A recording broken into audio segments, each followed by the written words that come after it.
Baik, kepada kelompok 7, waktu dan tempatnya dipersilakan.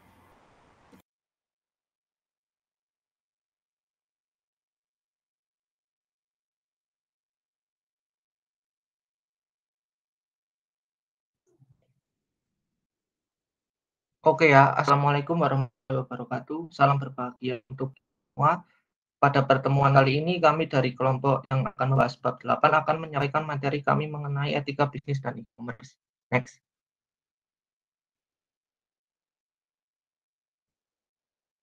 Dan ini anggota dari kelompok kami, yang pertama adalah saya sendiri, Fatur Rahmanadasa, yang kedua ada Muhammad Anis Zuhrul Anam, yang ketiga ada Handoko Bagus Mojo Pamungkas, dan yang keempat ada Riki Boy Panggabean. Next. Oke, langsung saja kita masuk ke materinya. Yang pertama ada bisnis. Dalam teknologi informasi, aspek bisnis adalah pembagian dalam pengembangan teknologi. Next.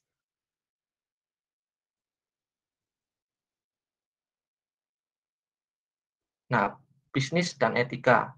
Ada dua pandangan yang berbeda ya dari bisnis dan etika ini. Yang ada bisnis tetap bisnis dengan memfokuskan pada tujuan pencarian keuntungan dan sangat sulit dicampur adukan dengan etika. Yang kedua ada bisnis perlu dilandasi pertimbangan-pertimbangan yang etis karena di samping mencari keuntungan juga bertujuan memperjuangkan nilai-nilai yang bersifat manusiawi.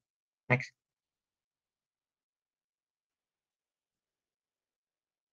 Nah, kenapa etika diperlukan dalam bisnis? Yang pertama itu selain mempertaruhkan barang dan uang untuk tujuan keuntungan, bisnis juga mempertaruhkan nama, harga diri, bahkan mungkin nasib manusia yang terlibat di dalamnya. Bisnis ini adalah bagian penting dalam masyarakat. Bisnis dilakukan antara manusia yang satu dengan manusia lainnya dan menyangkut hubungan tersebut. Sebagai manusia, bisnis juga membutuhkan etika yang setidaknya mampu memberikan pedoman bagi pihak-pihak yang melakukannya. Next. Nah, bisnis ini tuh adalah kegiatan yang mengutamakan rasa saling percaya. Dengan saling percaya, maka suatu kegiatan bisnis akan berkembang karena memiliki relasi yang dapat dipercaya dan mempercayai. Sehingga etika dibutuhkan untuk semakin menumbuhkan dan memperkuat rasa saling percaya tersebut. Next. Etika bisnis. Nah, kegiatan bisnis yang makin merebak menimbulkan tantangan baru, yaitu adanya tuntutan praktik bisnis yang baik, etis, etika dalam berusaha. Praktik usaha yang tidak etis dapat mengurangi produktivitas dan mengekang efisiensi dalam bisnis. Next.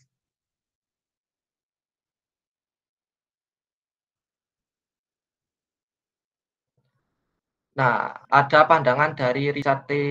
De George. Nah, dia ini membahas tentang penerapan prinsip-prinsip etika umum pada praktik khusus dalam bisnis.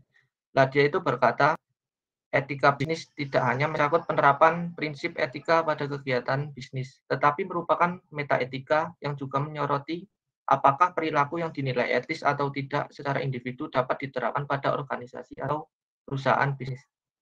Nah, untuk materi selanjutnya akan dilanjutkan oleh teman saya.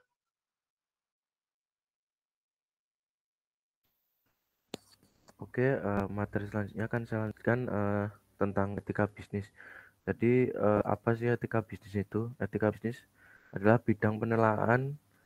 Etika bisnis mengangkut asumsi mengenai bisnis. Dalam hal ini, ketika bisnis juga menyoroti moralitas sistem ekonomi pada umumnya serta sistem ekonomi suatu negara pada khususnya. Etika bisnis juga menyangkut bidang yang biasanya meluas lebih dari sekedar etika, seperti misalnya ekonomi dan teori organisasi. Selanjutnya, etika bisnis akan memberikan pelajaran bahwa bisnis yang berhasil tidak hanya bisnis yang menuai keuntungan secara material saja, melainkan bisnis yang bergerak secara etis, membawa serta tanggung jawab dan memelihara hubungan baik antar manusia yang terlibat di dalamnya. Lalu prinsip-prinsip etika bisnis. Menurut Sonny Keraf pada tahun 1991, etika bisnis membangun citra bisnis sebagai profesi luhur, prinsip otonomi, prinsip kejujuran, prinsip berbuat baik dan tidak berbuat jahat, prinsip keadilan, prinsip hormat pada diri sendiri. Untuk prinsip otonomi sendiri, yaitu manusia dapat bertindak secara bebas berdasarkan kesadaran sendiri tentang apa yang dianggap baik untuk dilakukan. Tetapi otonomi juga memerlukan adanya tanggung jawab. Kebebasan yang bertanggung jawab.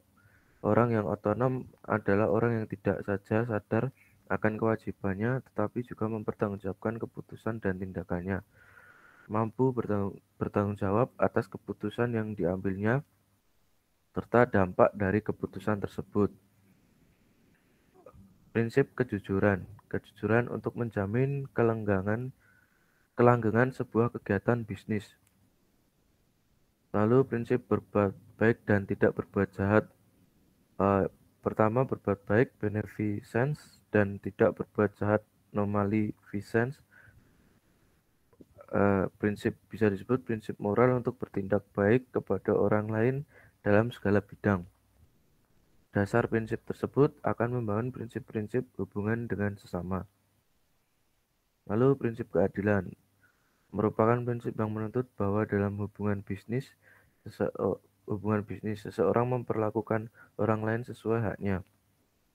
Lalu poin selanjutnya di dalam prinsip keadilan, keseimbangan antara hak dan kewajiban menjadi bagian terpenting dalam bisnis.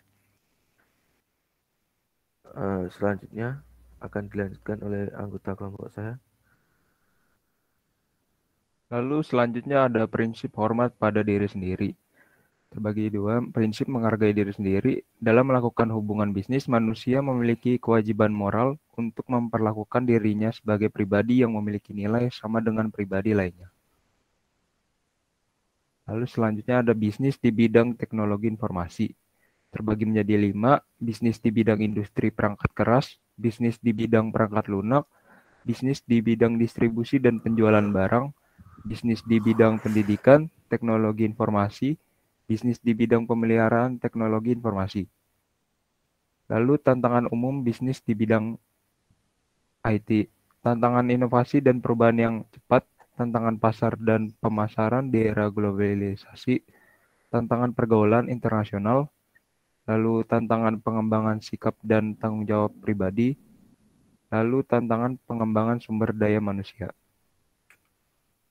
Paradigma teknologi manajemen. Definisi e-commerce. Electronic commerce.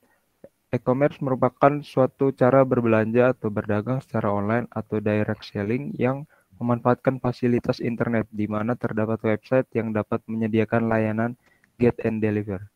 E-commerce akan merubah semua kegiatan marketing dan juga sekaligus memangkas biaya-biaya operasional untuk kegiatan trading atau perdagangan. Pengambilan keputusan organisasi. Proses yang ada dalam e-commerce adalah sebagai berikut. Presentasi elektronik, pembuatan website untuk produk dan layanan, pemesanan secara langsung dan tersedianya tagihan, otomasi akun pelanggan secara aman, baik rekening maupun nomor kartu kredit, pembayaran yang dilakukan secara langsung atau online, dan penanganan transaksi. Keuntungan yang diperoleh dari menggunakan transaksi melalui e-commerce bagi suatu perusahaan adalah sebagai berikut. Meningkatkan pendapatan dengan menggunakan online channel yang biayanya lebih murah, mengurangi biaya-biaya yang berhubungan dengan kertas seperti biaya pos surat, pencetakan report, dan sebagainya, mengurangi keterlambatan dengan menggunakan transfer elektronik atau pembayaran yang tepat waktu dan dapat langsung dicek. Lalu yang terakhir, mempercepat layanan ke pelanggan dan pelayanan lebih responsif. Lalu selanjutnya akan dijelaskan oleh teman saya. Baik, untuk masalah dalam e-commerce berikutnya yaitu tentang prinsip yurisdiksi dalam internet. Sistem hukum tradisional memiliki yurisdiksi dalam sebuah transaksi yang jelas, yaitu menyangkut tempat dan hukum kontrak. E-commerce memunculkan masalah tempat dan hukum kontrak harus ditetapkan secara lintas batas atau bersifat cyberspace yang borderless atau tidak mengenal batas-batas suatu negara. Kemudian masalah berikutnya yaitu kontrak dalam transaksi elektronik, di mana kontrak merupakan bukti kesepakatan antara kedua belah pihak yang melakukan transaksi komersial. Dalam e-commerce, kontrak dilakukan secara elektronis dan paperless transaction. Dokumen yang digunakan adalah digital dokumen, bukan paper dokumen.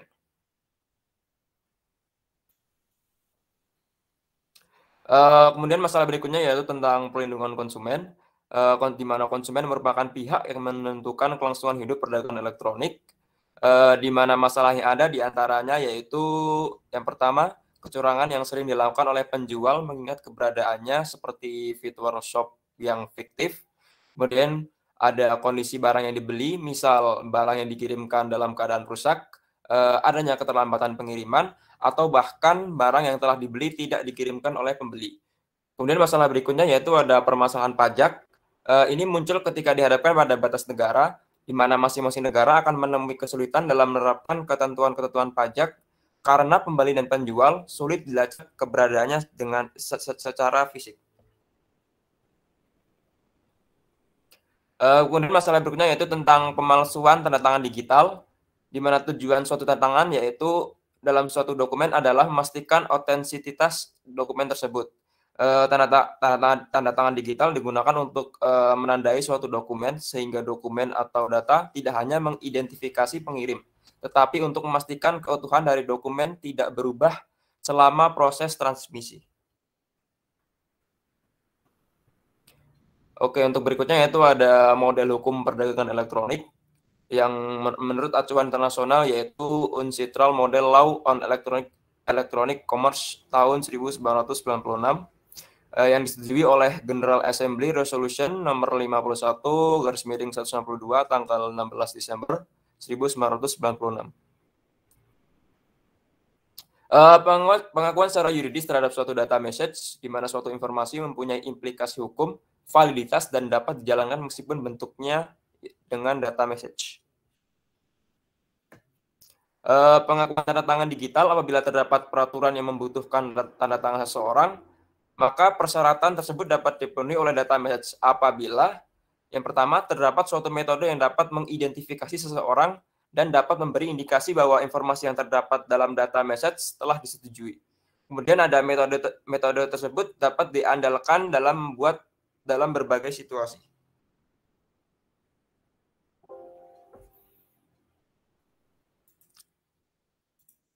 Adanya pengakuan atas originalitas data message. Terdapat jaminan yang dapat diandalkan terhadap keutuhan informasi sejak pertama dibuat. Dalam bentuk akhirnya sebagai satu data message atau lainnya. Pada saat informasi itu perlu ditunjukkan, informasi tersebut dapat ditunjukkan atau diperlihatkan kepada orang yang membutuhkannya. Kemudian data message dapat memenuhi pembuktian hukum. Kekuatan pembuktian suatu data message harus didasarkan pada tingkat keandalan atau keakuratan atau reliability. Pada saat message diciptakan, disimpan atau dikomunikasikan, keandalan tersebut dalam hubungannya dengan kemampuan mempertahankan keutuhan informasi. Kemudian pengakuan atas dokumentasi dalam data message, di mana setiap informasi yang terkandung di dalamnya dapat diakses atau digunakan sebagai referensi. Informasi tersebut tetap dipertahankan dalam format yang sama dengan format pertama diciptakan, dikirim, atau diterima. Setiap informasi sedapat mungkin dipertahankan untuk mempermudah identifikasi terhadap asal dan tujuan data message, serta waktu saat dikirim dan diterima. Mungkin segitu saja, kurang lebihnya mohon maaf. Untuk sesi tanya jawab mungkin bisa dilakukan di grup WA. Sekian, terima kasih.